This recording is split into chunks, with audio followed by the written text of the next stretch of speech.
Hello दोस्तों, सबसे बहनी दीदी हरे सबसे राधे राधे। हम सुशीला लोकगीत बहन एक भक्ति गाना लेके आए हैं। अगर बहन पसंद लगे भैया बहनी दीदी हरे तो ज़रूर सब्सक्राइब करा भैया और बहनी हरे।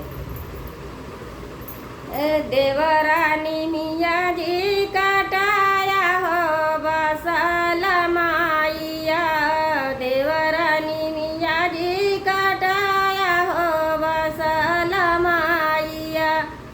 सोने की थाली में जेवना परोसे, जेवना उजवैया ढीकी रातिया।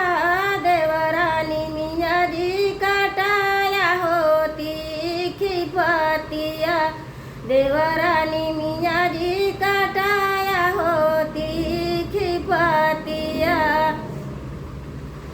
देवरानी मिया जी कटाया हो बसल माइया, देवरानी मिया जी कटाया हो बसली माइया। झाझर गेरुआ गंगा जल पानी, झाझर गेरुआ गंगा जल पानी।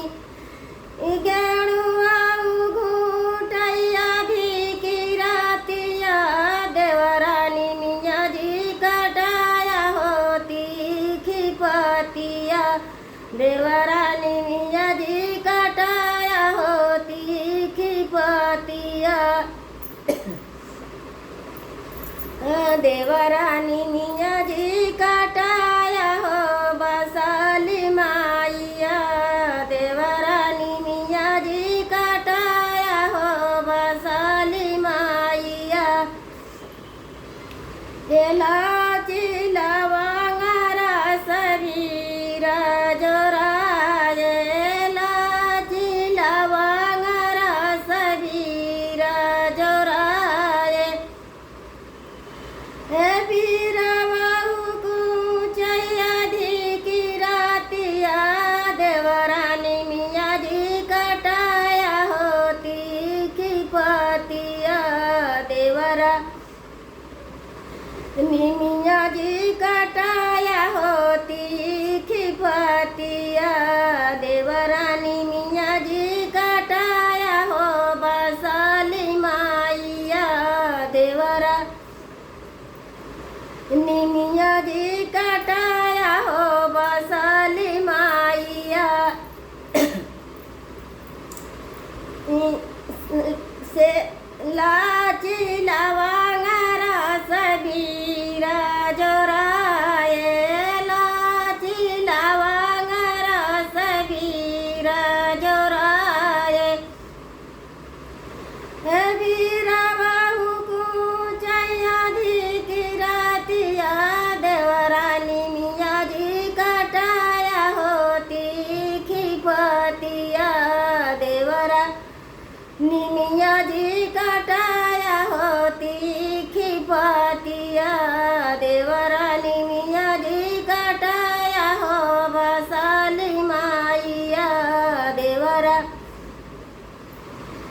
मिया जी कटाया हो बसली माइया। हे फूला हिलोरी लोरी से जल गाए, फूला हिलोरी लोरी से जल गाए। असे जियाई सुतैया ढीकी रातिया, देवरानी मिया जी कटाया होती खिपतिया।